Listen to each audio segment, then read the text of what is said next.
자, 보겠습니다. 학교 보건사업 보시면 410쪽으로 갈게요.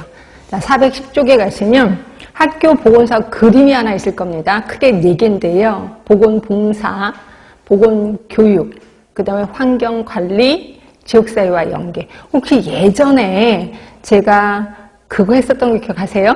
동그라미 그 3개 그려놓고 그 다음에 이건 지역사회 간호의 대상, 지역사회 간호의 목표, 지역사회 간호의 활동. 기억나세요? 활동은 4가지가 있다. 하나가 직접 간호 제공, 2번째 보건교육, 3번째 관리, 4번째 지역사회와 연계. 똑같은 거예요. 그래서 보시면 직접 간호 제공이 보건봉사잖아. 그 다음에 보건교육, 그 다음에 여기는 환경관리가 들어가는 거고요. 4번째는 지역사회 연계. 똑같습니다. 그렇죠? 근데 보건봉사 안에는 건강검사, 이제 우리 배울 거거든요. 그리고 예방사업. 응급처치가 예방사업이었구나. 그 다음에 치료사업. 요게 이제 1차 의료 수준. 그러니까 1차 보건 의료 수준이죠. 그죠? 그 다음에 건강진료. 이런 것들이 보건봉사. 그 다음에 보건교육이 있고, 환경관리에는 교내 환경이 있고, 교외 환경이 있는데, 교내 환경은 이제 뭐, 형광등 럭스가 맥럭스냐, 이런 것들에 대해서 이따 할 거고요. 그 다음에 교외 환경에 대해서는 보호구역. 예, 요거 좀 하겠습니다. 이제 위생보호구역, 요거 좀 할 거고요. 지역사회 연계는 그냥 보시면 되고요. 자, 그러면 이제 요거에 대해서 간단하게 써있는 게 그 밑에 내용이니까 그냥 저 넘어갈 거고요. 여기에서는 뭘 볼 거냐면, 조금만 보고 갈까?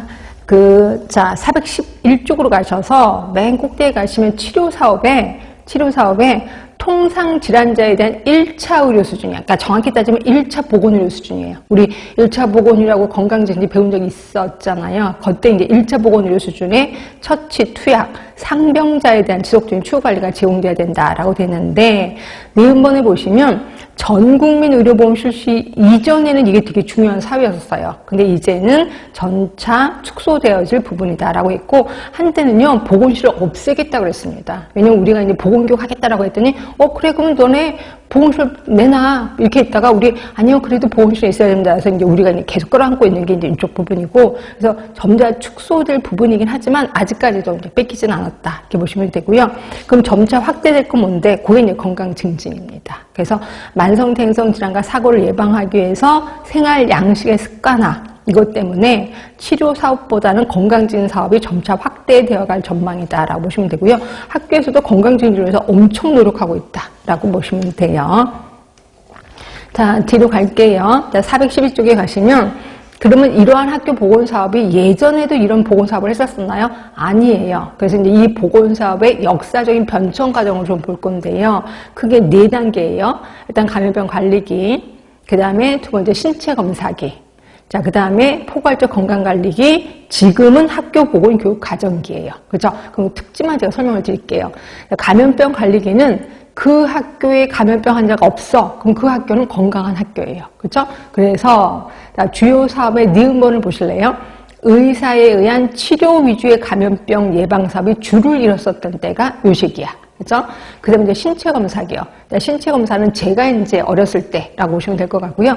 신체검사만 했던 시기라고 보시면 돼. 그래서 이때 신체검사의 대표적인 게 이제 대변검사죠. 대변검사를 하고, 그죠? 대변검사에서 기생충이 나타나면 약을 엄청 많이 먹이고 막 이런 식으로 좀 했었던 시기가 요 시기고, 요게 미음번에 보시면 신체검사와 각종 검사 위주가 주였던 시기라고 보시면 돼. 그럼 이제 포괄적 건강관리기하고 학교 보건교육과정계 공통점이 있습니다. 이 공통점이 뭐냐면 건강에 관련된 요소들이 여러 가지다 이거죠. 그렇죠? 여러 가지 요인 때문에 건강이 좌지우지된다라는 건 똑같은데, 자, 이제 제가 예를 들어 드릴게요. 이제 포괄적 건강관리기의 아이예요. 자, 여러분이 공부하다가 너무 아파. 그럼 아파 이런데 말도 못하고 고개를 푹 숙이고 있는 거예요. 그럼 이제 선생님이 야, 너 왜 고개 숙이려? 이랬더니 저 배가 아파요. 이래요. 그 선생님이 왜?